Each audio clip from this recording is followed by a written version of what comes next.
¿Ya está? Buenos días. Bueno, vamos a darle comienzo entonces a esta actividad primera de la mañana, donde el doctor Héctor Krakov nos va a presentar un trabajo. Quería aclarar que en el flyer hay un error en el título porque el trabajo se llama El sujeto inconsciente de los pacientes. Nos habla con el decir y el hacer en sesión. Es el sujeto inconsciente, no el sujeto del inconsciente, ¿no? Bueno, bien. Entonces, reparo el error. El título es El sujeto inconsciente de los pacientes nos habla con el decir y el hacer en sesión. Bueno, entonces vamos a dar lugar al trabajo del doctor Héctor Krakov y será comentado por el doctor Catch, Carlos Catch, que luego leeré el currículum, pero primero voy a presentarlo al doctor Héctor Krakov. Bueno, miembro titular en función didáctica de la Asociación Psicoanalítica Argentina, doctor en psicología, USAL APA, especialista en el abordaje psicoanalítico de la familia y la pareja, APA-KS.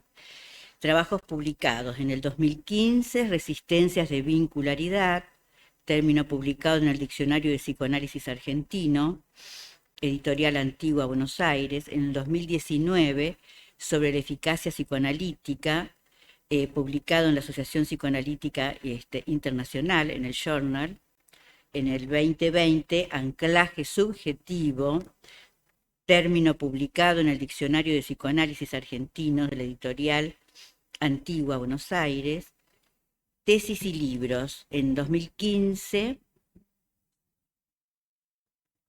varios libros, en todos casos les digo el título, porque por ahí son algunas cuestiones, conceptos propios del doctor, digamos. Por ejemplo, eh, el anclaje subjetivo en pacientes tratados psicoanalíticamente en pareja.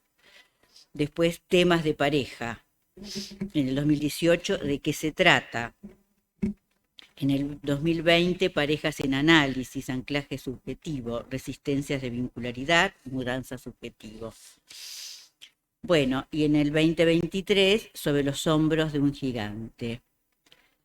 Bueno, así que le damos la palabra entonces a la lectura del trabajo del doctor Krakov.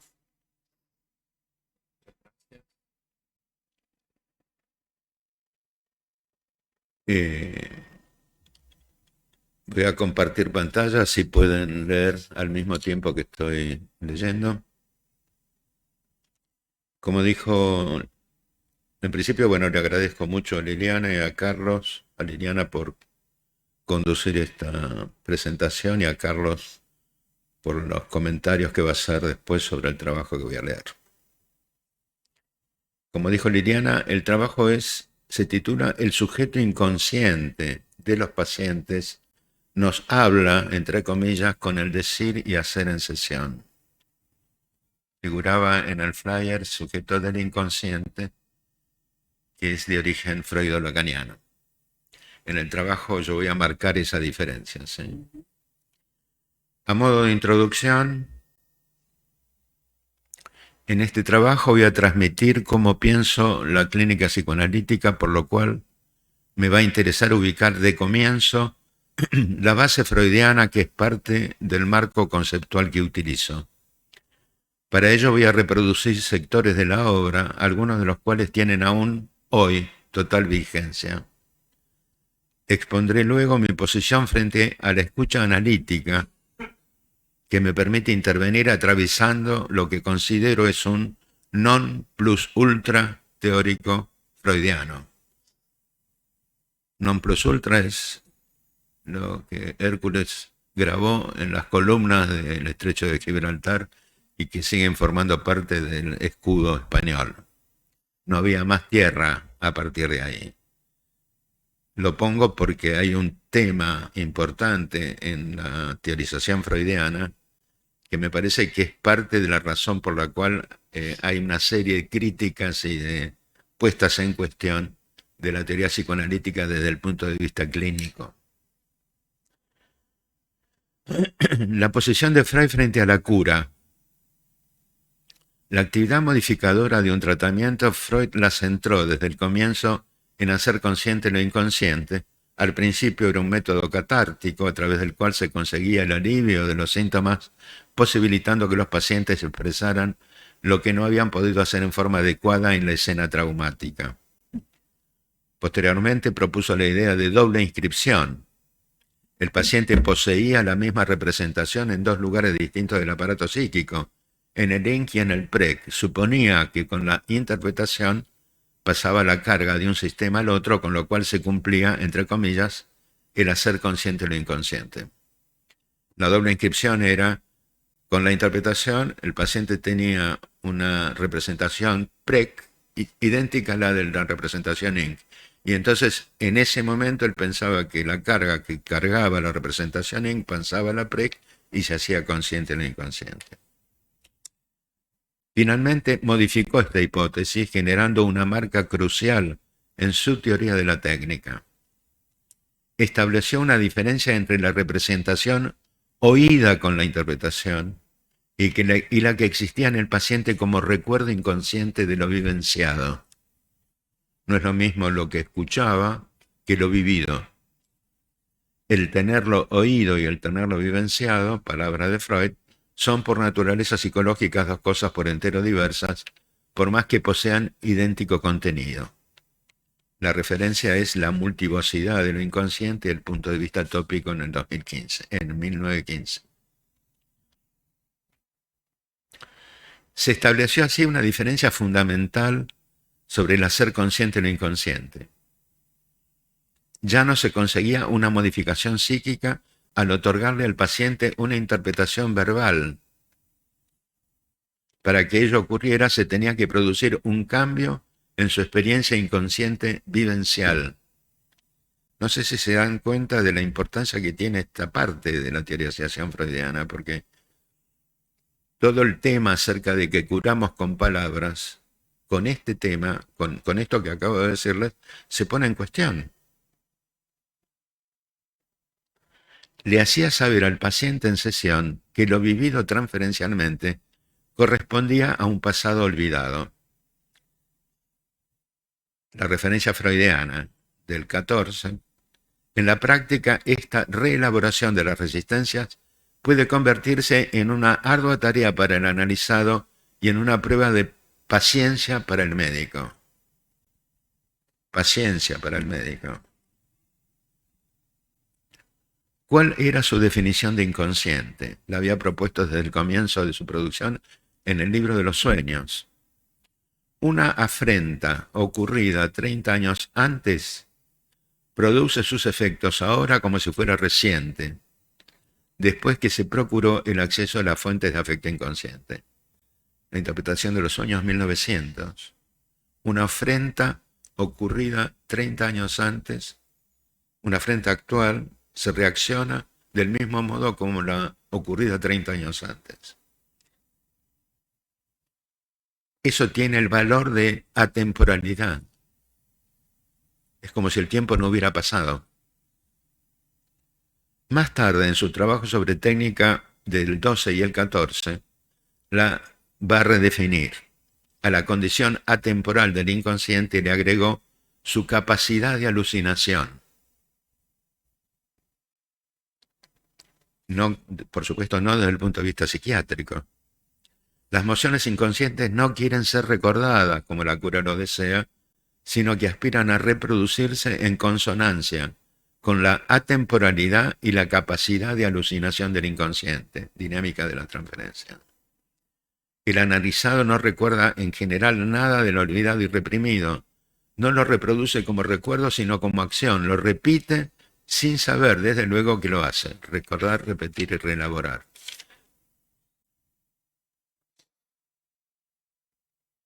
Se repite y tiene valor de alucinación, se repite en escena, se repite en acto. Entonces, dado que el paciente reacciona del mismo modo cuando padeció una afrenta similar 30 años antes, lo atemporal implica que el tiempo no transcurrió. A su vez, la capacidad de alucinación no remitía a su versión psiquiátrica, sino a la postulación de que el inconsciente se escenifica en transferencia. Agieren es la palabra en alemán que usa Freud. No era ya necesario que el paciente recordara las situaciones que habían generado sus síntomas, aparecían en acto con el analista en sesión. Aparecían en acto con el analista en sesión. Por último, al final de sus escritos, propone también cómo debiera operar un tratamiento analítico. La rectificación con posterioridad del proceso represivo originario, lo cual le pone término al hiperpoder del factor cuantitativo, sería entonces la operación genuina de la terapia analítica. Análisis terminable e interminable del 37. La rectificación con posterioridad del proceso represivo originario. Para que tengan una referencia a qué se refiere a las represiones primarias, oral, anal y fálica. La rectificación con posterioridad de esas represiones originarias. Yo voy a mostrar después un material clínico muy cerca de esto que yo les acabo de decir. Aunque en este mismo trabajo nos enfrenta a un límite infranqueable, tal como se puede ver en los análisis luego de atravesar todos los estratos psicológicos, el deseo del pene y la protesta masculina parecieran constituir, entre comillas, la roca de base, lo que le pone un término a la actividad analítica. Quizá debiera ser así porque para lo psicológico, lo biológico constituye, entre comillas, el basamento rocoso subyacente. Análisis terminable e interminable del 37. Lo biológico es el basamento rocoso subyacente. De ahí a lo real y lo real del cuerpo hay un nexo inmediato. Me importa exponer las dos razones por las que Freud se posiciona de este modo. En principio, porque en su teorización la pulsión sexual es el motor de la vida psíquica. De allí el valor fundamental que tenía el cuerpo erógeno. La segunda razón se refería al paradigma científico del que era usuario y que aún en parte compartimos. Corresponde a la causalidad lineal determinista. Causalidad lineal determinista, en donde lo anterior y simple explica lo posterior y complejo. Por tal razón, la producción en psicoanálisis en general pasó del Edipo tardío al Edipo temprano, luego al psiquismo fetal, a lo soterrado, a lo encriptado, para culminar en la neurociencia, cada vez para atrás. Las teorías propusieron una dirección orientada cada vez más hacia, entre comillas, lo profundo.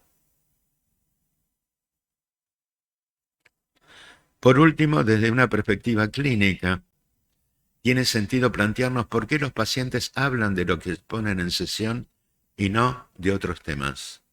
¿Por qué hablan de lo que hablan? Puede pasar un día, 2 días, una semana entre una sesión y otra y hablan justo de eso, de lo que hablan. Para aclarar este interrogante me importa ofrecer cómo entiendo la escucha psicoanalítica. Sostengo como marco teórico de referencia la noción de 3 espacios psíquicos. Me refiero a lo intra y transubjetivo, una propuesta conceptual muy potente que ofreciera la doctora Janine Pouget en el 87-88. Desde esa perspectiva ya no se trataría únicamente de la relación mundo externo-mundo interno, como la teorización clásica propone, sino que es posible concebir la inscripción simultánea de hechos o fenómenos en 3 espacios psíquicos diferenciados, intra, inter y trans. Decantarían de ese modo, esa es mi posición, 3 tipos de subjetividades: un sujeto de la pulsión, un sujeto de los vínculos y un sujeto de la cultura. Mi aporte a la triple espacialidad incluye pensar que los otros significativos, inicialmente los padres, están representados en la vida psíquica en su condición de tales por derecho propio. se imponen discursivamente y nos ubican en una determinada posición sujeto, también se puede llamar posición subjetiva, en su doble significación, nos otorgan subjetividad, posición sujeto, y es a quienes quedamos también sujetados, posición sujeto.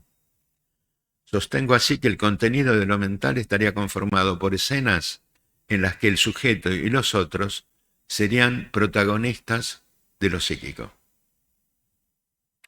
A su vez, a diferencia del sujeto del inconsciente, por eso el comienzo de la diferencia del título, de raigambre lacaniana vinculada a la pulsión sexual, propongo la noción de sujeto inconsciente.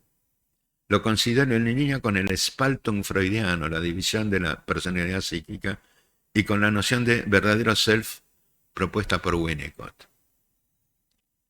El sujeto inconsciente de quien nos consulta es un sujeto en devenir obstaculizado en su despliegue.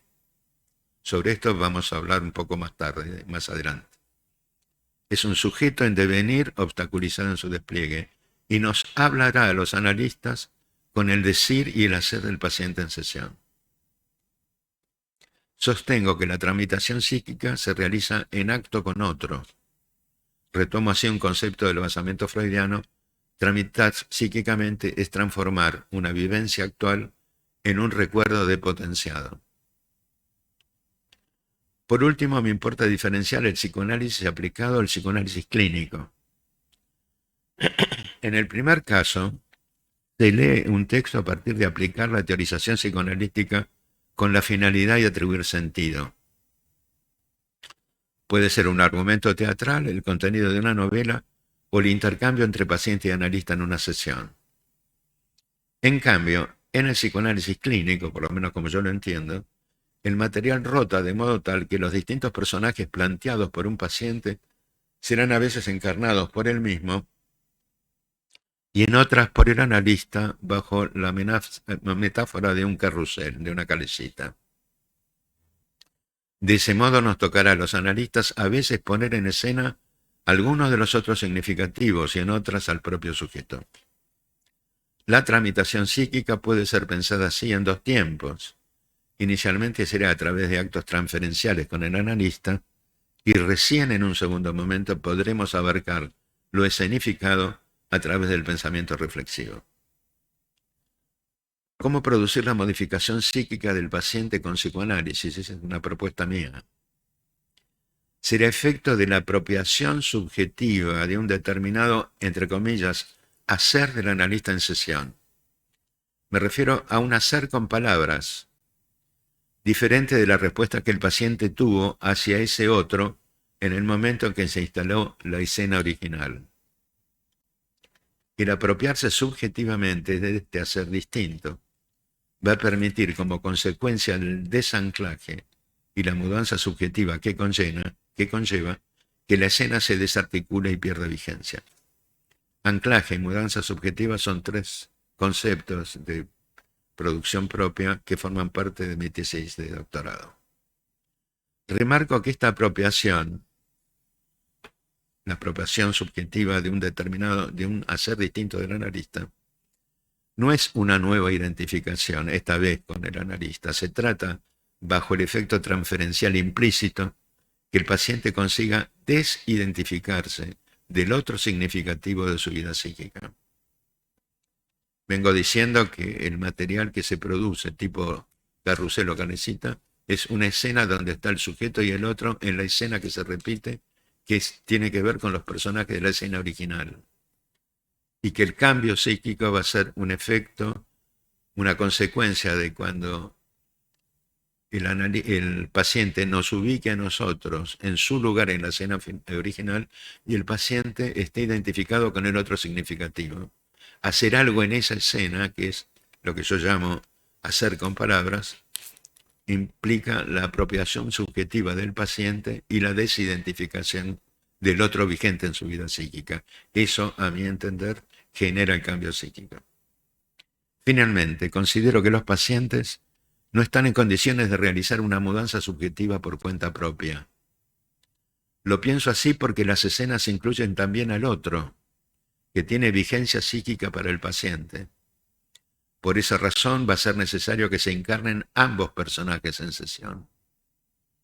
En especial cuando el analista ocupa el lugar del paciente en la escena original, porque tiene el valor fundamental de promover la desidentificación de ese otro, generar el desanclaje y favorecer la mudanza subjetiva.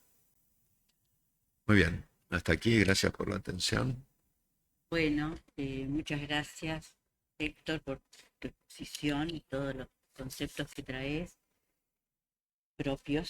Y ahora vamos a darle lugar a Carlos Eduardo Cash, doctor en psicología de UBA, es profesor de clínica de niños y adolescentes y psicopatología infanto-juvenil de la Facultad de Psicología de UBA.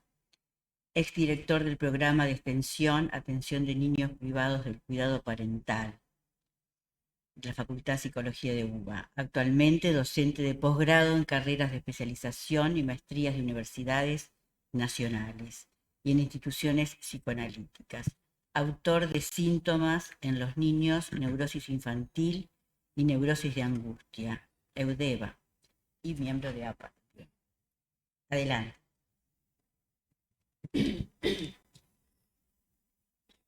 Bueno, buenos días. Muchísimas gracias a Héctor por invitarme a hacer este comentario.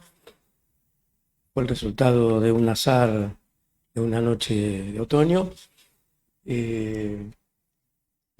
Y se lo agradezco mucho porque me permitió, bueno, conocer más detalladamente su pensamiento, que conocía porque había tenido la gentileza de enviarme 2 de sus libros, pero aquí con más minuciosidad y me permitió ponerme al día con algunos temas de sus referencias que están en este artículo y de sus ideas.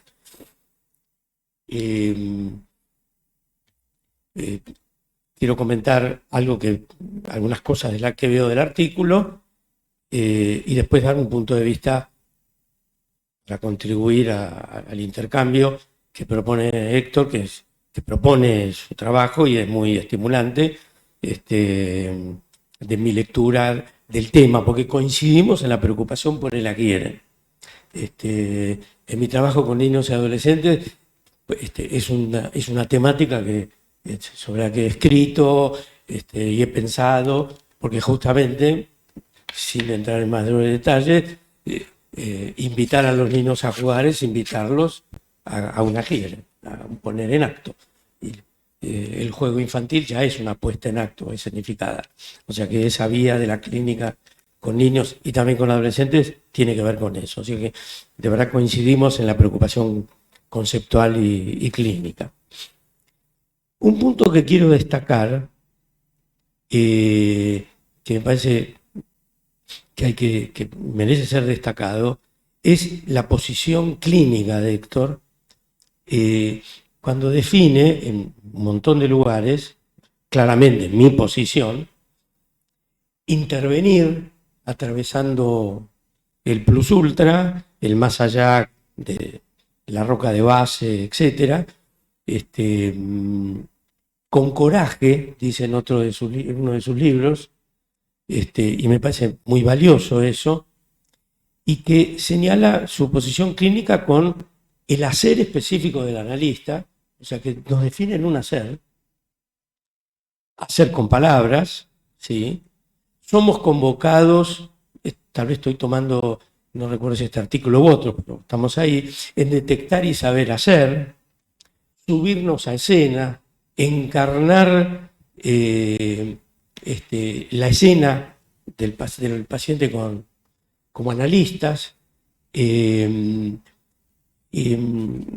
su preocupación por producir modificaciones psíquicas, por el concepto que es de él, de producir desanclaje y mudanza subjetiva. Yo veo un analista preocupado por su acción analítica modificadora. Con lo cual, y como el tema va a ser el adquieren, y las dificultades que se plantean en ese nivel, me parece, supongo que coincidirá, que que esa idea de que la cura, la curación o la cura es por añadidura, para mí no ha lugar. Sí, que la cura se produce por añadidura. No, para mí no hay añadidura, no se produce por añadidura. En todo caso corresponderá a una manera de pensar el trabajo analítico. Y entonces, si no se produce por añadidura, es que estamos ahí para hacer algo específicamente analítico. Y eso me parece muy valioso a ser destacado. ¿Sí? Bien.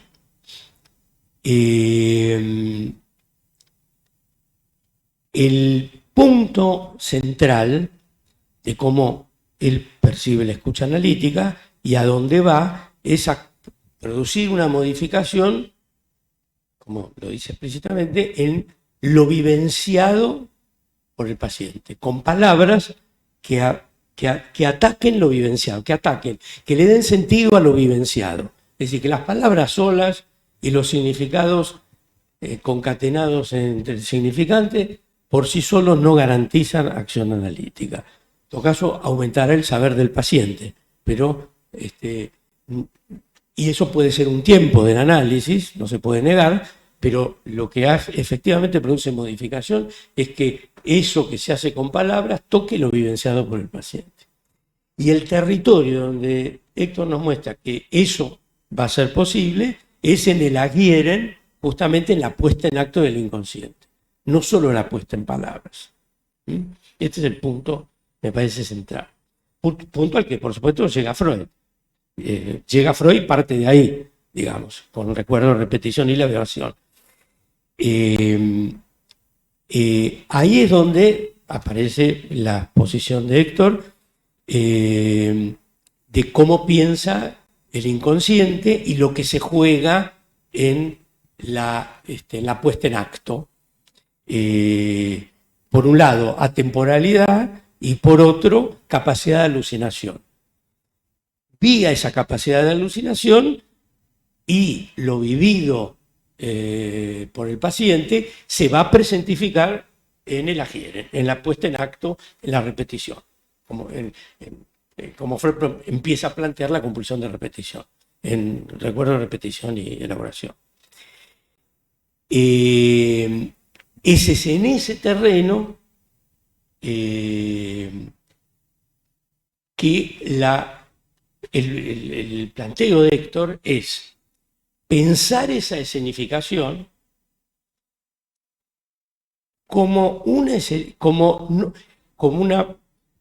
puesta en acto, como una escenificación, que es por otra parte lo que piensa Freud, pero incluye el paradigma de los tres espacios psíquicos, con lo cual lo que y los otros significativos que se van a jugar en esa escenificación. No es meramente el sujeto aislado, para decirlo así rápidamente, sino que lo que se juega en él son escenificaciones y ese es el contenido mental, con los otros significativos interiorizados. En ese terreno entra a jugar el analista. Y él propone un modelo muy interesante, que es el de un carrusel, donde el analista y el paciente van tomando distintos roles. Es muy interesante este punto, porque una de las vueltas del carrusel pone al analista en el lugar del paciente. No solo el analista en el lugar del padre o de la madre o de los otros significativos, sino en el lugar del paciente. Y el paciente en el lugar de los otros significativos. Ahí hay una idea muy interesante para pensar cómo se juegan esas escenificaciones, que por otro lado hay que decir que somos tomados en acto. Así como el paciente actúa en acto, nosotros también somos tomados en acto. No es que podemos descifrar todo al mismo tiempo. Justamente se trata de poder dar lugar y permitir que ese juego se dé. Porque lo vamos a entender después que se dé, o mientras se va dando, pero no pretendiéndolo encauzar, sino permitir que se despliegue. Con lo cual, hay otras referencias de Héctor a considerar valioso la puesta en acto, porque históricamente en psicoanálisis, la traducción, él tiene una un recorrido de la acepción de acting out, y donde destaca que el desvío que se produjo a acting out en la traducción le hace perder el valor de escenificación y de pantomima para reducirlo. Pantomima es una precisión que hace Héctor, para reducirlo a un acto motor. Y ahí se perdió el valor de escenificación que tiene la idea de acting out. Y eso es como un material frente al análisis, no una resistencia necesariamente, que fue como siempre fue pensada, sino que en todo caso trae lo resistido, más que la resistencia. Si bien es resistencia si se lo quiere poner en palabras directamente, pero es la aparición de otro modo del material psíquico, que no es solo de la asociación libre. Eso es importante destacarlo. No es un material que viene por asociación libre, viene por puesta en acto. Y el último Freud, esto yo lo he precisado, lo he estudiado, cuando define los materiales psíquicos de la terapia analítica, dice la asociación libre es uno y las repeticiones es otro, por ejemplo. O sea que es valioso tomarlo como material clínico, como una materialidad. Y bueno, otra de las ventajas que tiene es que pensar el sujeto en devenir. Esto es muy importante porque en vez de un sujeto ya instaurado, el sujeto se va constituyendo, se va desplegando. Él dice un sujeto obstaculizado. Y al permitir que todo esto se despliegue, que este material se despliegue de su historia, hay un devenir, hay un sujeto que se va a ir transformando en este devenir por la acción analítica y por la actividad, bueno, es en dos tiempos. Primero que se despliegue, el analista lo encarna. Es muy importante esto, que el analista, cuando decís poder encarnar en la transferencia, es dejarnos involucrar. Y luego, en un segundo momento, tramitación psíquica. ¿Sí? Pasarlo a otro nivel.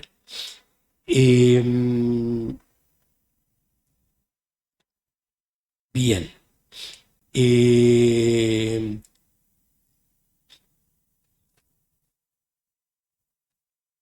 Una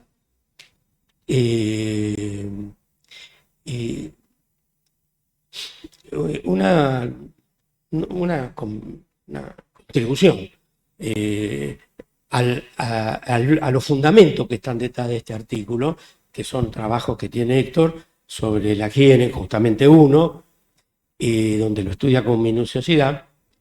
Él discute con Green y presenta a otros autores de cómo ha sido y sigue siendo pensado la higiene, que es un tema discutido. Héctor pone el acento en que la higiene es escenificación, puesta en escena. Green, en un artículo que está en inglés, que conseguí, lo encontré y además está citado, Green tiende a pensarlo como tome la higiene en relación a la compulsión de repetición, ya más allá del principio del placer, y lo plantea como un blanco del pensamiento, como una destrucción de la capacidad de pensar. Es decir, que la compulsión de repetición, más allá del principio del placer, produciría lo irrepresentable, o lo no representado, o lo real. ¿Sí? Y Héctor pone el acento en considerar la repetición como escenificación. Bueno, entre estas dos puntas se plantea toda la discusión. Green toma como referencia los psicosomatistas de París, que encontraron el pensamiento operatorio, los trastornos psicosomáticos. Bien. Ahora, yo pienso, y esto es algo para discutirlo, me encantaría discutirlo con Héctor, que la compulsión de repetición tiene dos dimensiones. A ver si sería así. ¿Sí? ¿Qué pensaría él de esto? Que habría una que es con la compulsión de repetición, más allá del principio del placer, hay que resignificar recuerdo, repetición y elaboración. ¿Sí? Eso es una ampliación. Pero que se podría pensar dos modos de la compulsión de repetición. Una que tiene que ver con esta escenificación de lo reprimido. ¿Sí? Freud dice, que permitir que lo reprimido se despliegue, se ponga en escena. Y otra compulsión de repetición, que más allá del principio del placer, abre a la cuestión de, justamente del más allá, de lo que, no de lo reprimido, vamos a decir así. Cabe lo que va a ser en unos años después el hecho, que devuelve elementos sí representacionales también, escenificados, pero en el límite devolvería elementos traumáticos, que es a lo que creo que Green se refiere cuando habla de lo no representado. Ahora, hay autores que piensan que aún lo que trae la compulsión de repetición de traumático también es representación perceptiva en lo motor, como Roussillon. Roussillon le da esa denominación. O sea, no lo pone solo, que lo motor mismo ya es representación. Entonces, la diferencia entre lo que trae la compulsión de repetición en regular repetición es lo reprimido. Pero Freud dice,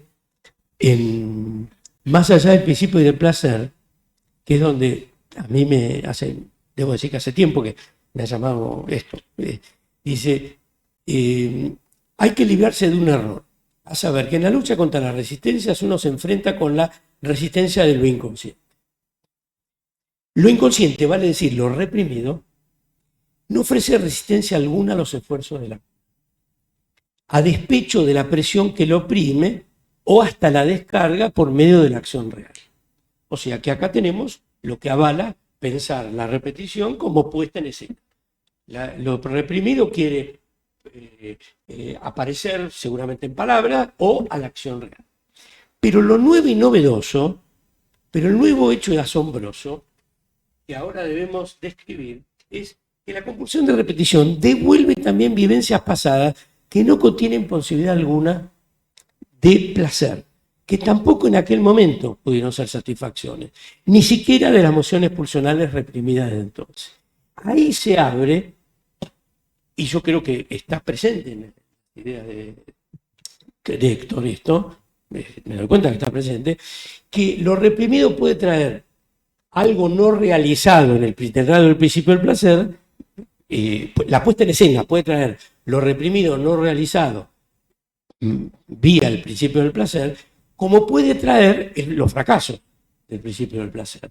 Por lo cual trae el sufrimiento, el dolor, la pena, no solo la frustración, la pena y sufrimiento por la insatisfacción, sino la repetición de los fracasos. Es por esa vía que los lacanianos, como se sabe, van a poner la cuestión del goce y todo eso, que es conocido por todos.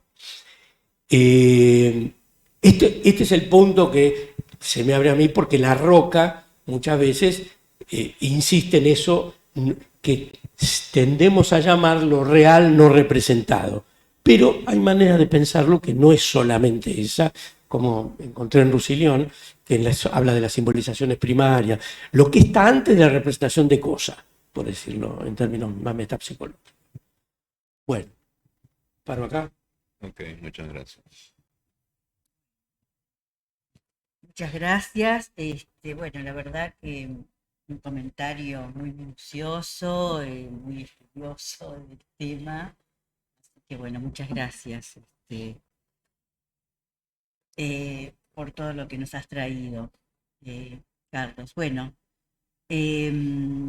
no sé si alguien quiere hacer alguna pregunta. Me parece que fue un recorrido muy, muy bueno el que realiza el autor Krakow, de todos los escritos de Freud que quedan como compilados, digamos, que son escritos muy importantes y bueno, donde están muy desarrollados, y tomar lo esencial, digamos, de estos artículos para y aportar a uno en la actualidad, en los tratamientos psicoanalíticos, que siga teniendo vigencia, y todas las conclusiones en la actualidad que nos aportan, creo que es muy importante. Bueno, no sé si quieren hacer alguna pregunta o algún comentario en principio. Sí, Willy.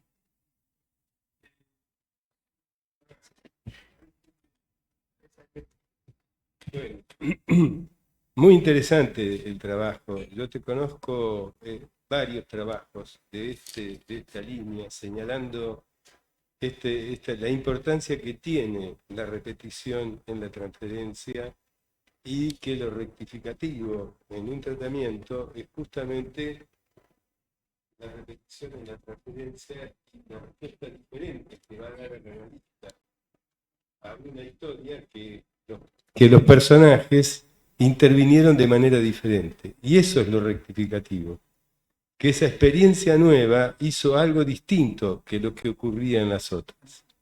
Me parece que eso es muy claro. Y tenés el basamento que relatás de todo el relato que presenta el trabajo, de cómo se hace ese proceso. El asunto es que esto es muy difícil hacerlo. Es mucho más fácil entenderlo, explicarlo, decirlo, que hacerlo en la clínica. ¿Por qué? Porque cuando estás trabajando en la clínica, esto no se ve no es tan claro, no es tan sencillo. Y corres muchas veces, se escuchan muchos trabajos clínicos donde la interpretación es igual que como era con su familia, con su papá, repitiendo esto de la doble inscripción, donde aparecen la interpretación y lo repetido, que termina gastando, y entonces el psicoanálisis se desluce con una moneda que ya se gastó y no dice nada nuevo, porque el paciente dice, ya sé que todo lo que yo diga tiene que ver con mi mamá. Y se va de lo más contento y no pasó nada. Lo difícil es descubrir ahí. A mí me parece que hay una cosa, quizás podría agregar, hay dos conceptos que me parece que son importantes y están contenidos en esto, aunque no los nombrás.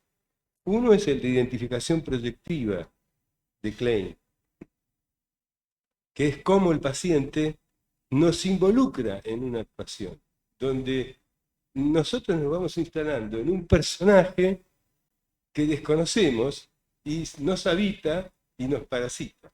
Esa es una manera. Y este es el concepto más importante que Klein planteó en su clínica. Y el otro concepto que me parece importante, que está incluido en lo que vos planteás, que por lo menos yo lo entiendo así, es el concepto de campo de Baranger, donde Baranger apunta a que justamente el campo analítico, cuando se rompe el encuadre, es donde aparece la problemática transferencial. Y que cuando esta no se aborda y se soslaya porque se te escapa, se constituye después en eso que queda fijado, porque la situación analítica no crea. Básicamente es esto. Lo difícil de esto no es entender la teoría, es poder hacerlo en la clínica. Y esto es lo que diferencia a alguien que tiene arte en la práctica de quien no lo tiene, ¿no? ¿Quieres decir algo? Muchas gracias. No. Bueno, gracias. ¿Querés Sí, comentar algo al respecto? sí. doctor? En principio, Carlos hizo una estrujada de lo que yo pienso, hasta que le sacó el jugo muy bien. No, te agradezco mucho porque no siempre a quien uno invita como comentador comenta las ideas del expositor, porque las luces del escenario hacen estragos muchas veces.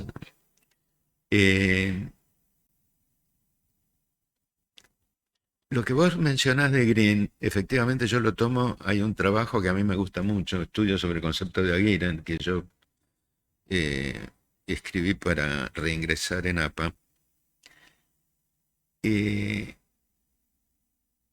Green dice una cosa que está equivocado, según mi punto de vista, y lo digo en el trabajo, en un momento donde digo que Freud y Green no están de acuerdo con un tema, no sé si vos te acordás de esa parte. Green dice acerca de la regla fundamental, diga todo lo que se le ocurra, pero no lo ponga en acto. Pero eso no es la idea de Freud.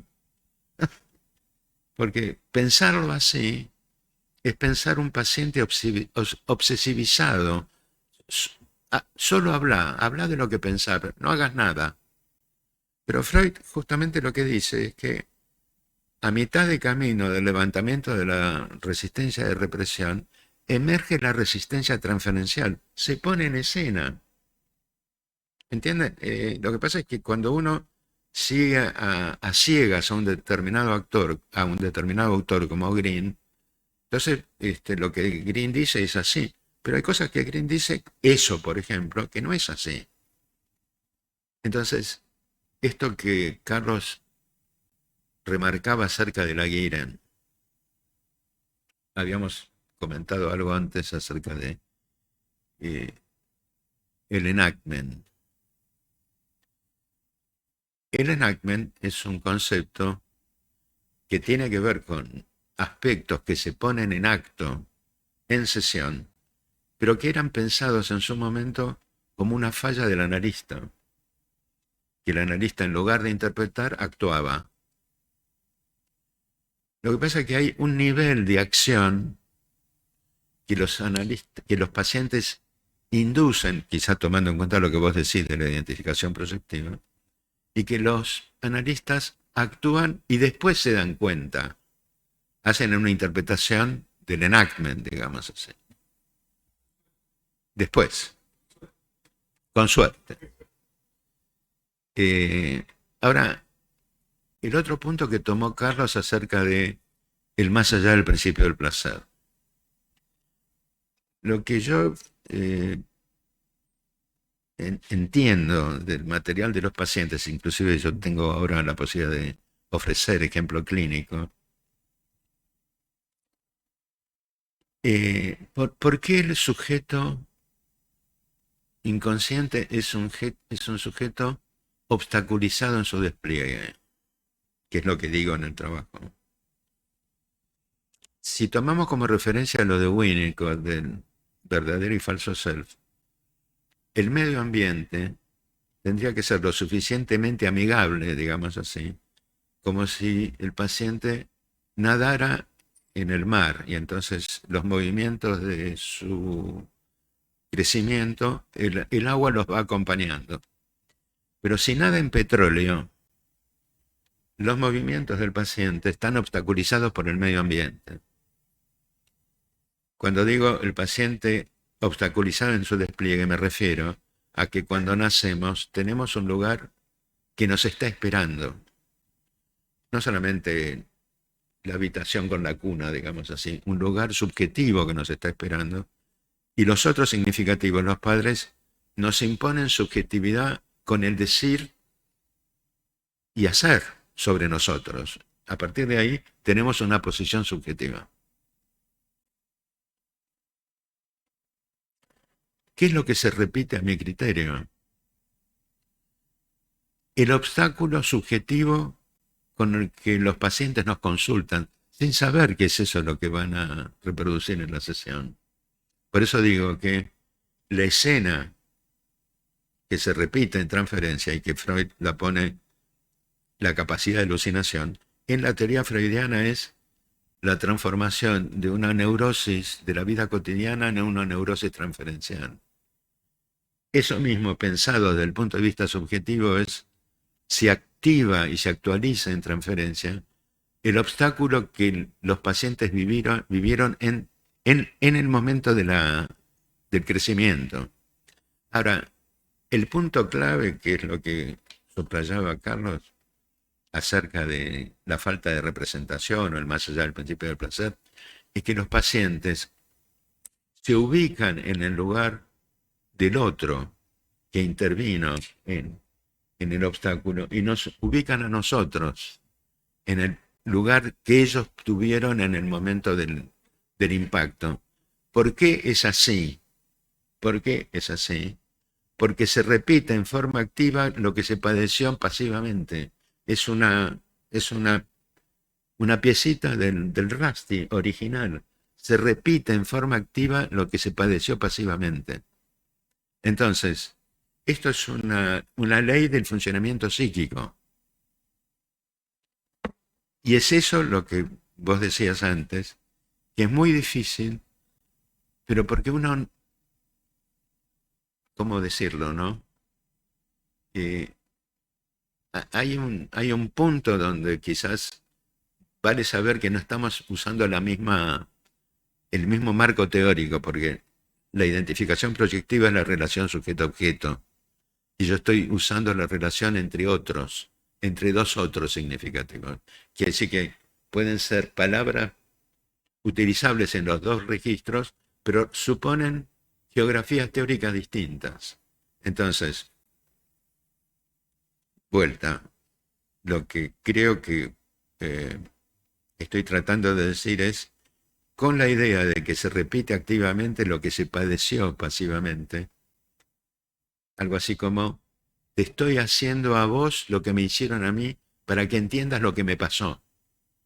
Como si los pacientes hicieran todo eso en transferencia. Ahora, si quieren, y si no quieren, a lo mejor también, voy a ofrecerles material clínico. ¿Sí? ¿Ah? Sí, sí, sí.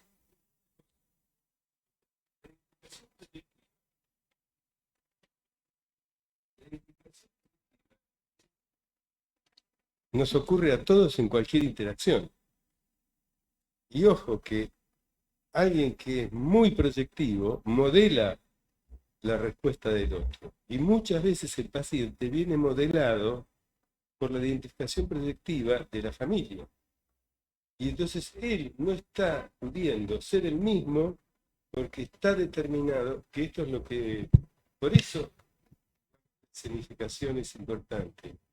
Y el aporte del carrusel como en el teatro, ¿no? Pero la identificación proyectiva va en los dos sentidos. No es solo que el paciente la hace, sino que lo modeló a él en su constitución.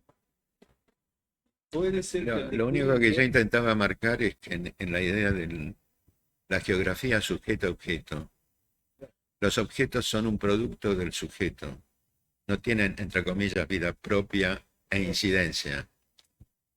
un poco no, Un poco no. a veces bastante no.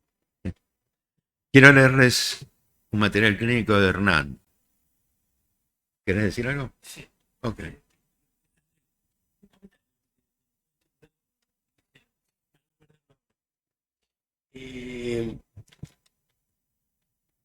Me gustó eso que introdujiste la referencia winnicottiana.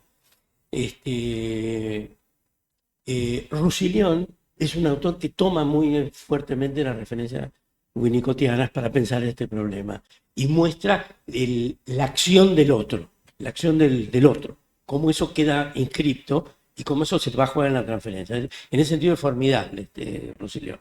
Eso quiero decirlo porque coincide con lo que vos estás sabiendo y también hace referencia a Winnicott. Pero como quiero contribuirte con una idea que está en Recuerdo, Repetición y Elaboración para abonar la crítica Green, donde Freud dice, ¿cómo hacemos con la repetición? Y dice, el manejo de transferencia. Le concedemos a la repetición su derecho a ser tolerada en cierto ámbito. Le abrimos la transferencia como la palestra donde tiene permitido desplegarse con una libertad casi total. O sea, lo está proponiéndolo explícitamente Freud, ¿sí? Y dice, y donde se le ordena, ¿sí?, que escenifique para nosotros todo pulsionar patógeno. Lo contrario a lo que vos señalás que dice Gris. Se le ordena que escenifica. ¿No? Freud dice, la transferencia como... Trabajamos para encontrarla, dice Freud. Trabajamos para encontrarla. Exactamente. Bueno, eso. Nada. Quería decirlo ahora. Está muy bien. Hacer con palabras. Yo tomo como referencia, para explicar qué quise decir con hacer con palabras, un autor inglés, un filósofo, John Austin, que dice cómo hacer cosas con palabras. Y dice como ejemplo que se refiere a que hay dos tipos de formulaciones. Unas son declarativas, que son explicaciones, y otras que son realizativas. Estas segundas, las realizativas, las da como ejemplos de que en el momento en que algo se dice, simultáneamente se hace. Por ejemplo, los declaro marido y mujer. Lo dice, pero al mismo tiempo los está haciendo marido y mujer, ¿no? O lego este reloj, ¿eh? O prometo, ¿no? O bautizo este barco y rompo la botella de champán, ¿no? En el mismo momento que se dice, se está haciendo. A eso me refiero con hacer con palabras, y quiero dar un ejemplo ahora de la clínica psicoanalítica, que está en mi libro de qué se trata, una respuesta posible. El caso Hernán. El paciente me había consultado a mediados de los 90 para iniciar un tratamiento analítico porque tenía problemas matrimoniales. Estaba casado con Marta, hacía 16 años, tenía 2 hijos jóvenes, un varón adolescente y una nena en la pubertad. Había trabajado como gerente en varios laboratorios de productos medicinales de cierto renombre, si bien hacía un par de años que no conseguía ubicarse en el mercado laboral de modo estable. Por supuesto, los nombres y los aspectos formales están modificados para no ser reconocibles, ¿no? Cuando me consultó, realizaba una actividad docente orientada a formar visitadores médicos, por lo que sus ingresos eran muy escasos. Se mantenía gracias a ahorros que pudo conseguir en un periodo previo y a ciertos aportes de Marta, que era contadora y trabajaba en un estudio contable con un sueldo mensual. Luego de las entrevistas iniciales comenzamos un tratamiento frente a frente con una frecuencia de 2 sesiones semanales. Ya en las primeras sesiones Hernán me había comentado las dificultades que tenía en su matrimonio y que en los últimos 12 años mantenía una relación paralela con una mujer a la que llamaba la polaquita. Polaquita, la polaca. Con cierta preocupación el paciente fue trayendo, pero se me fue. Fue trayendo a sesión cada vez con más intensidad que mantenía simultáneamente a su vida matrimonial y extramatrimonial, lo que fuimos denominando el circuito de la prostitución y los travestis. A la salida de su trabajo, tendía a pasar por algún sauna para tener una relación genital fugaz o para que le practicaran sexo oral. Esto lo tranquilizaba de las ansiedades e inquietudes laborales diarias y le permitía, entre comillas, volver a casa sedado. A los 2 meses de iniciado el tratamiento y raíz de que el paciente solo se dedicaba a hablar del tema Marta, le propuse que utilizáramos el diván. Hernán aceptó mi propuesta sin dificultad. Basé esta indicación presuponiendo que el tener sesiones frente a frente, el mismo encuadre podía potenciar un clima coloquial y anecdótico. De todos modos, a pesar de la modificación, su actividad en las sesiones se asemejaba a la del paciente, entre comillas, del discurso ininterrumpido, que es un personaje en la bibliografía. Según él mismo decía, podía discurrir horas al dar una clase capturando a la audiencia, evitando de ese modo que le hicieran preguntas sobre el tema. Pero además del tema Marta, Hernán tenía la clara intuición que debía hacer algo con lo que le sucedía en su vida. Tenía muy pocos ingresos y a pesar de ello, durante los últimos años, se vestía a la mañana y salía de su casa como un gerente, entre comillas, aquel que había sido en algún momento, pero deambulaba por el microcentro sin rumbo, hasta que se instalaba frente a una computadora y se dedicaba horas a ver pornografía por internet. Es un tsunami sexual, ¿no? En el ínterin, en sus sesiones, se intensificó el análisis de la compulsión a transitar el circuito de la prostitución y en particular el tema de los travestis. Se daba cuenta de que todo había tomado un camino cada vez más degradante y de riesgo legal. No solo por quienes se apareaba sexualmente, sino también porque con cierta frecuencia buscaba jovencitas menores de edad para que le practicaran sexo oral en el auto. Los travestis lo excitaban mucho, decía, aunque nunca los había pensado como hombres. En esa época tuvo un sueño en el que le pasaba un brazo por el hombro a un hombre que no conocía, le hacía una caricia en el traste y con el tacto se daba cuenta que era la cola de la polaquita.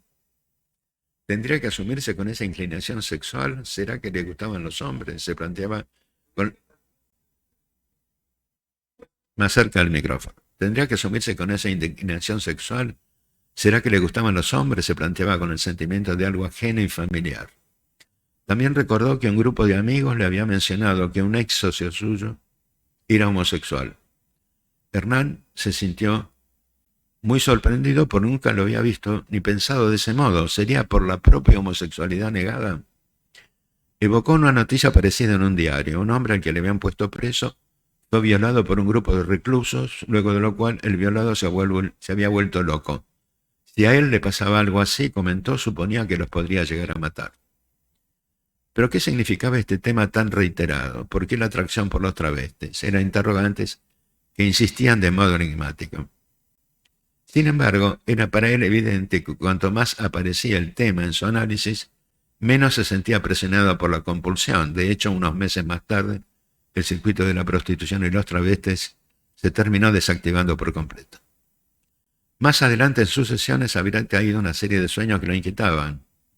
En uno iba a tocarle los genitales a su hija siendo chiquita, pero la angustia lo había despertado. Otro sueño lo mostraba yendo y viniendo por un pasillo una y otra vez, de modo agotador, y se despertaba extenuado. En uno siguiente le estaba haciendo sexo oral a Marta y también se había despertado agotado por la reiteración. El sueño en su totalidad consistía solo en eso, si bien era una actividad que duraba horas. Hernán, en una sesión posterior, volvió a mostrarse fuertemente anecdótico. Lo dejé hablar un tiempo y luego le dije que lo había escuchado, pero no se me ocurría nada para decirle. Me respondió que se daba cuenta que estaba relatando, pero que no podía hacer otra cosa. Le resultaba difícil, me dijo, separar la paja del trigo.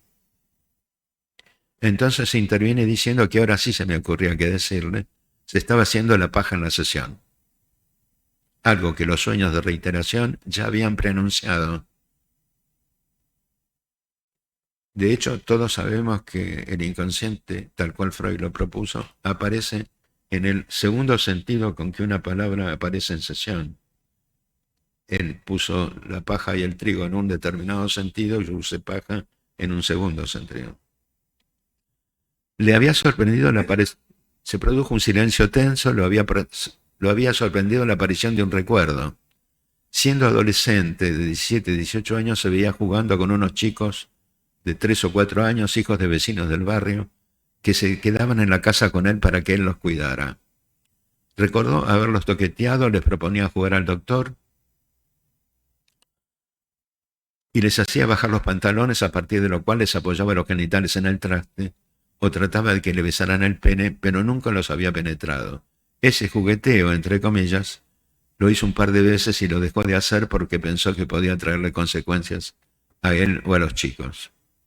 ¿Había sido abusado de chico?, se preguntó seguidamente, y recordó escenas en el jardín del frente de la casa de la abuela, en donde había grandes plantas de jazmines. Allí jugaba con su hermano y un chico más grande, un adolescente de enfrente de su casa, pero en un momento su madre, con mucho enojo, no había querido que el vecino volviera a jugar con ellos. Fue después de que ocurriera una anécdota frente a la familia, al ver que del caño de desagüe de uno de los techos derramaba un chorro de agua, y había dicho riendo: parece el pichí de Jorge Bulo. ¿Será que fue abusado por Jorge Bulo, en alianza con su hermano mayor, que tenía la misma edad de aquel? No podía recordar nada de ello, pero siempre tuvo la impresión de que algo así pudo haber ocurrido.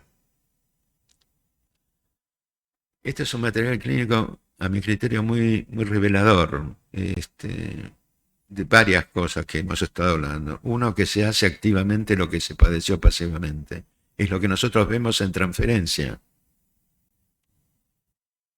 Hacía conmigo, se hacía la paja, separando la paja, se hacía la paja con mi oído, relatando una y otra vez, algo que los sueños de reiteración ya habían preanunciado, le digo a Lola, en la sesión. Y la otra cosa, la importancia de una intervención que no sea explicativa. Se está haciendo la paja en la sesión, al estilo de John Austin. Se hace mientras se dice. Cuando le digo lo que le digo, le digo, ojo que te estás haciendo la paja con mi oído, parala. ¿Y qué te dijo él? Qué lindo oído que tenés. No, dijo lo Porque que son dijo, situaciones difíciles, ¿no? dijo lo que dijo acá. Claro, hizo un silencio tenso y dijo me acordé y habló del recuerdo. O sea, el recuerdo era un modo de asociativamente de traer el vínculo con lo que estaba pasando en la repetición en transferencia. De vuelta, si hay algo que nos define como psicoanalistas, no es la explicación, es trabajar sobre la repetición. Yo pensaba para otra situación un ejemplo que me parece útil para nosotros ahora. Si uno va al cardiólogo, el cardiólogo se pone el estetoscopio y te ausculta el corazón. Pero si querés saber el funcionamiento eléctrico de tu corazón, te tenés que hacer un electrocardiograma. Te ponen unos electrodos y se usa un aparato que se llama un osciloscopio y entonces aparece el electro en una pantalla. Las dos son formas de estudiar el corazón. Pero una es una forma directa con el estetoscopio. Para la otra necesitas un aparato. El aparato para el análisis y la asociación libre. Si no hay asociación libre, no hay psicoanálisis. Lo cual no quiere decir que no estudiemos al paciente, pero con el estetoscopio. Es lo más parecido a la explicación psicológica. Pero hace falta un aparato que decodifique cómo es el funcionamiento interno de la vida psíquica. Bueno, hasta acá. Sí, muy, muy interesante el caso. Y cuando yo te dije, ¿qué te dijo? Es cierto que viene la asociación, pero también es muy cierto que meterse en la escena es complicado, digamos. Y no es fácil, quiero decir, ¿no? Que es lo que también traía, creo que Willy hoy, respecto de que, bueno, que es fácil explicarlo, pero el hacerlo, digamos, ¿no? Cómo esto se lleva a cabo, ¿no? Cómo se complejiza a veces en esto de la transferencia, la contratransferencia, etcétera, etcétera, ¿no? Así que no es fácil todo esto, quiero decir. Es decir, cuando las cosas salen, bueno, sí. Hay una intervención de, creo que es Martínez, sí, Casiela Casado Sastre. Ah, está bien. ¿Quieres leerla? Bien, sí, por favor. Lo que pasa es que no tengo yo acá, no tenía. Casilda dice, es muy valioso retomar estos temas para teorizarlos nuevamente. Observo con mucha claridad, especialmente en análisis de niños y adolescentes, el surgir de referencias olfativas, sensoriales, varias, sensuales, habitualmente no interpretadas, cuando aparece la repetición y representación esbozada, no verbal de hechos traumáticos fundamentales en sus vidas.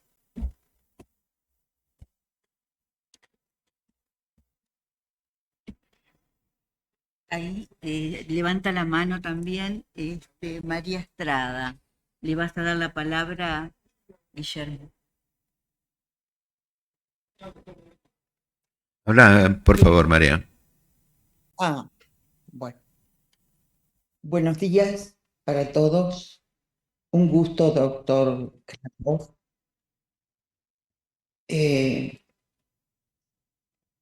No he leído sus libros,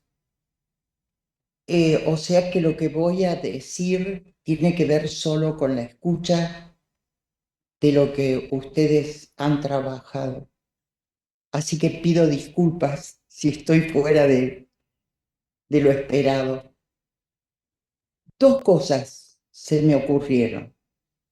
Bueno, primero me encantó el tema y cómo está tratado, He tenido dos sorpresas, la suya, y ayer de casualidad estuve escuchando estas cosas que tienen la comunicación online, una conferencia del doctor Maruco, que ha sido mi profesor de seminarios en Freud, y tiene que ver con la temática que plantean ustedes también, según lo que yo creo.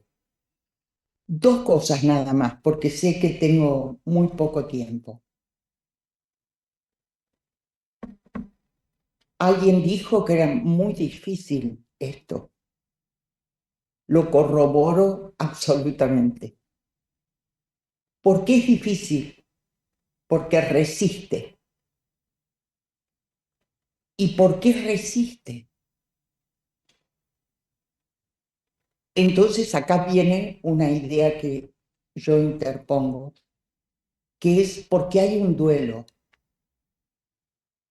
O sea, algo hay que dejar para pasar a otra cosa.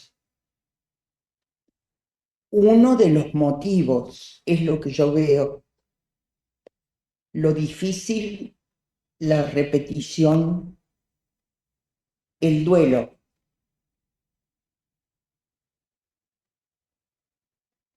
No solo la palabra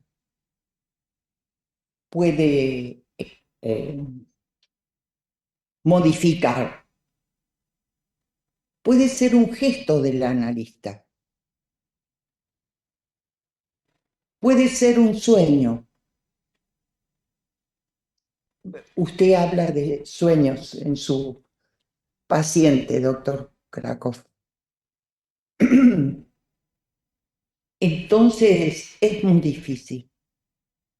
Y solamente hay algo que puede facilitar al analista ser analista y trabajar con la transferencia, que es el propio análisis.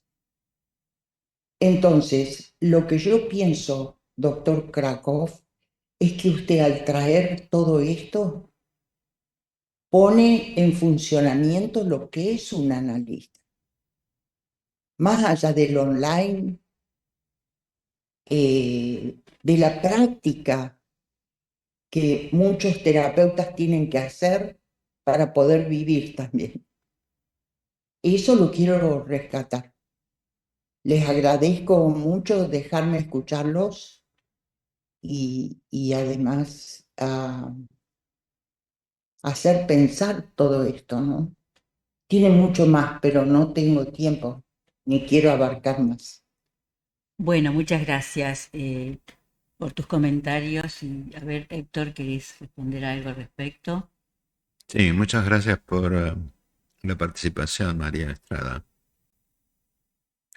La importancia del análisis, por supuesto, claro. Perdón, un segundo. El análisis del analista, Sí, digo, entendí, ¿no? el análisis del analista, entendí. Perfecto.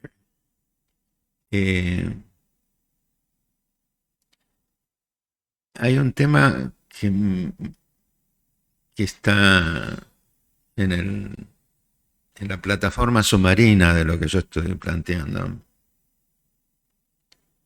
Yo hace más de 50 años que leo y estudio la obra freudiana.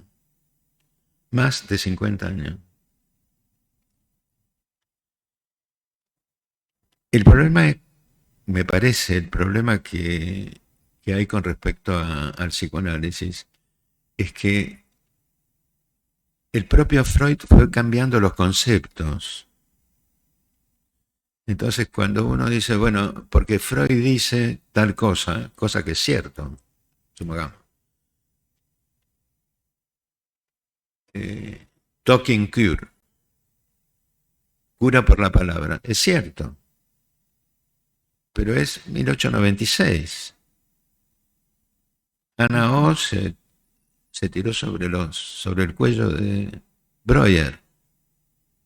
Es cierto, pero después en 1915 modifica lo de la doble inscripción, quiere decir que eso que decía al principio, después lo descartó. Ahora, si escuchamos algunos comentarios de algunos colegas, algunas referencias son del Talking Cure. Freud dice, sí, Freud dice, pero el asunto es que después lo cambió. Entonces, gran parte a mi criterio de la dificultad con respecto al psicoanálisis es que los conceptos fueron modificándose y leer la obra freudiana lleva mucho tiempo, es apasionante, por momentos es muy azarosa, pesado. Pero bueno, yo estuve ahora en el Congreso de Mendoza. Hubo una intervención de una persona acerca de un trabajo del cual formaba parte aparentemente, sobre Bion, que dijo al final, ¿Freud sigue siendo el psicoanálisis o Bion es el psicoanálisis? No sé cómo... Yo le dije, al final le dije, bueno, hay que poder decir eso, ¿no? Porque es como decir, sí, Einstein sigue siendo la relatividad. Digamos, no, me parece que lo que no conservamos son basamentos conceptuales similares. Basamentos conceptuales similares, desde donde podemos discutir. Y entonces se hace muy difícil discutir. Por eso le agradezco mucho a Carlos que haya intervenido pensando y trabajando los conceptos que yo propuse. No porque es mi trabajo, digo que es una forma de establecer un diálogo conceptual entre un autor y un discutidor. Si no, no tenemos de qué hablar. Así es. Así es. Eh, Algo que no mencioné de Héctor, pero estaba en lo que, en lo que fue mis primeras palabras, sobre el hacer, etcétera, es la preocupación que Héctor tiene por la eficacia analítica, que titula uno de los capítulos de uno de sus libros, ¿no? Creo que es el nombre de un gigante, ¿no? La eficacia analítica. Además que comparto el espíritu por la eficacia analítica, esa es la preocupación que ese es el espíritu con que hace todo esto desarrollo. Y creo que es, bueno, este es un mérito con el que además comparto, que es la preocupación por ser eficaz. ¿Sí? Eficaces analíticamente, ¿cómo ayudamos a los pacientes? Bueno, y el ejemplo de hacer con palabras es muy bueno. También me leí el libro de Austin, lo tenía, sabía que existía, pero nunca había tenido tiempo de leerlo, así que le agradezco porque me bajé como hacer con palabras y entré en esa dinámica que me parece muy, muy productiva. Eso, quería decirte. Ok, muchas gracias.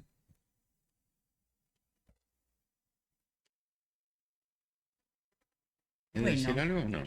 sí, dos cosas tenía como para preguntar más bien. El tema de la alucinación, que me pareció interesante, pero que vos traes el tema de la alucinación, ¿no? ¿De qué manera en el neurótico, justamente vos haces la aclaración, no lo traes desde el lugar del psicótico, sino desde el lugar neurótico, la alucinación sería en acto? Es decir, si lo podés desarrollar un poquito más a ese concepto Hernán, ahí.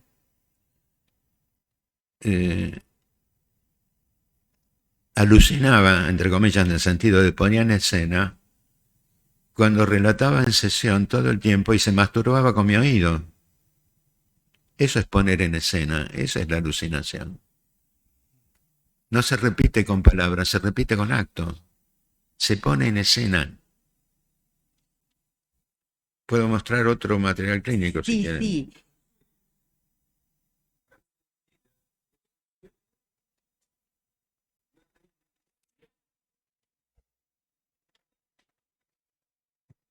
Los sueños son claramente una escenificación. Cuando vos te despertás del sueño, pensás, ¿qué corno es esto? Porque, sin embargo, dentro del sueño, vos tenés una vivencia como si eso fuera Real. absolutamente real. Eso es alucinación. O sea que cuando vos estás inmersa en una escena de repetición, estás viviendo una realidad. No estás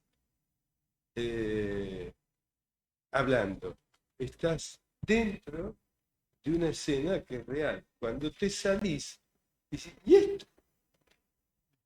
Específicamente, Freud usa el término alucinación en esa línea, pero para decir que el paciente no recuerda, sino que lo pone en escena, lo repite en acto. Entonces ya dejaba de ser importante que el paciente recordara, que eran las propuestas iniciales. No era necesario que el paciente recuerde porque lo iba a escenificar en transferencia. Claro, pero tiene que ver el proceso alucinatorio, quiero decir, entiendo esto en acto, pero bueno, es una vivencia pasada que la hace como presente, como real, cuando no lo es. Está en su cabeza y en la escena. Todo está en su cabeza, todo está en su No, cabeza. está bien, pero era como para entender un poco más el Sí. concepto nada No, más, no de la hacía falta que alucinación no, en la neurosis. no hace falta que recuerde. Mm. Lo repite en acto. El asunto es que tenemos Sí. que entrenarnos a entender lo que se repite en acto con nosotros. Ahora, perdón, una sola cosa muy simpática que recuerdo siempre. Freud dice que es una repetición ¿Quién es? con el mismo sentimiento que se produjo en el momento. No recuerdo exactamente las palabras de Freud, tal vez ustedes la sepan mejor. No es solamente el acto, es la vivencia Sí, no, de ese acto, y eso estoy segura que lo dice Freud. En un momento me lo recuerdo. O sea, Sí. la exigencia, digamos, también tanto del paciente como del analista, ¿no? No, no es solo un pasaje al acto, es un pasaje al acto con la vivencia del suceso reprimido. Perdón. Y otra cosa que me tiene muy preocupada en este momento como analista, digamos, es en función de lo que pensamos y de las teorías, doctor Krakow, que nos inundan por todos lados. ¿Qué efecto tiene eso cuando, o sea, cómo vemos cada uno con este asunto de las teorías? Lo que le pasa al paciente. ¿Cómo estamos leyendo cada uno, digamos? Como un ejercicio que me parece interesante de llevar al debate. Es tal situación clínica. ¿Qué dice cada uno respecto de eso? Algo de eso, no sé, creo que hay que hacer. Por ejemplo, si yo tuviera que decir algo para equivocarme incluso, pero creo que hay que debatirlo. Los otros días le escribí a un colega diciéndole las teorías son una masa que hay que hacer digerible.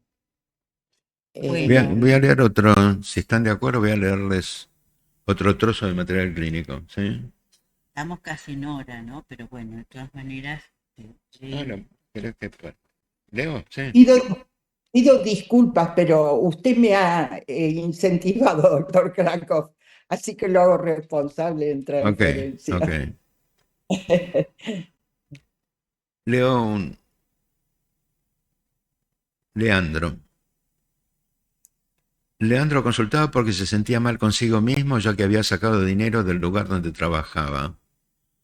Consideraba que lo más criticable de su actitud era que le había robado a un amigo quien a su vez le había ofrecido esa oportunidad a raíz de que Leandro estaba sin trabajo.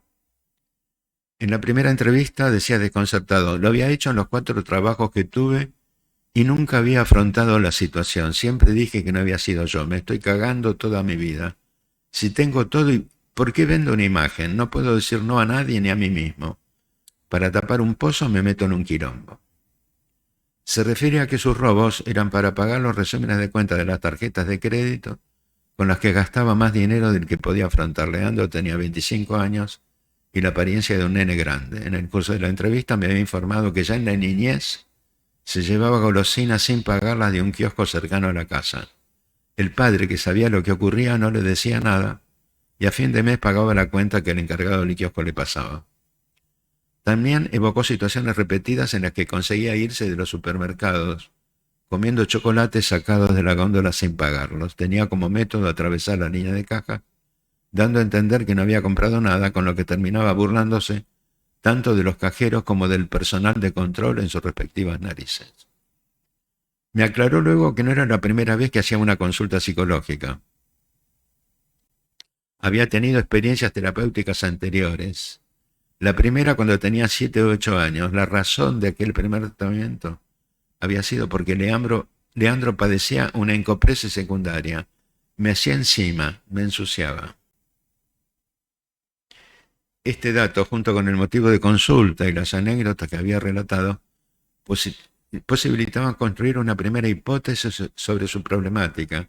Parecía tratarse de la insistencia de un aspecto infantil que hacía síntoma en un paciente adulto, particularmente en los momentos en que se hacía encima robándole a otros. El Leandro grande le prestaba el cuerpo, por así decir, a aquel niño encoprético que seguía siendo en el plano inconsciente. Claro que ya no se trataba de materia fecal, lenguaje infantil, sino que se había transformado en incontinencia de dinero, materia fecal desde la perspectiva adulta, si bien el mismo padre edípico seguía siendo seguramente el destinatario de su encopresis actualizada. Lo que estoy mostrando o tratando de ejemplificar con este material clínico es una encopresis infantil se transforma en llevarse chocolates de un supermercado atravesando el esfínter. ¿Se entiende lo que quieren hacer? O metiéndole la mano y sacando plata de un amigo que le dio una ayuda. Para entender de qué se trata esto de la repetición en escena, ¿qué es lo que el paciente va a repetir? Lo va a repetir con el analista. El problema es que cuando el padre sabía que el chico se llevaba golosinas del kiosco, iba y pagaba la golosina. No hacía una intervención que cortara esta. ¿Entienden lo que quiero decir? Eso tendría que ser lo que el analista tendría que hacer a futuro con Leandro. ¿Sí? Bueno. Claro, alimentaba la cuestión que continuara en lo mismo, ¿no? Interesante. Bueno, como ya estamos sobre la hora, le agradezco muchísimo esta presentación. Me parece que es excelente porque es volver al psicoanálisis, volver a Freud real. Con todo un recorrido, bueno, muy minucioso y muy interesante. Bueno, yo también, muchas gracias por todo, ¿sí? Muchas gracias, Carlos y Liliana. Hasta la próxima. Chao, hasta la próxima.